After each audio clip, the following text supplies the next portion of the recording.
Angkatan bersenjata Rusia merilis rekaman epik memperlihatkan aksi tank T-72 dari kelompok pusat saat membongkar benteng tentara Ukraina. Rekamannya beredar di Telegram pada Sabtu 13 Juli 2024. Tampak tank Rusia menembaki posisi tentara Ukraina.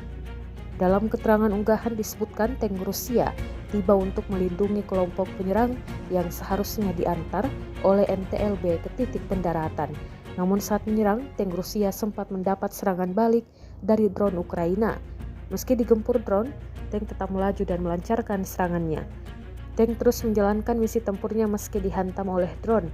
Rekaman ini sekali lagi menunjukkan keunggulan dan kecerdikan para pejuang Rusia yang bahkan dalam kondisi pertempuran yang intens terus menunjukkan keberanian dan keterampilan.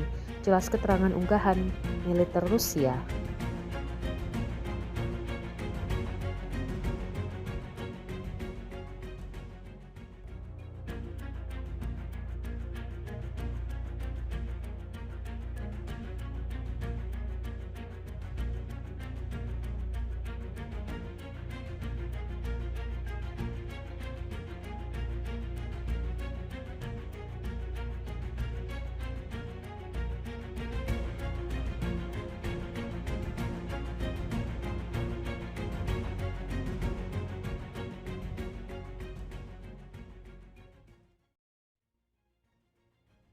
Download Tribun X sekarang, menghadirkan lokal menjadi Indonesia.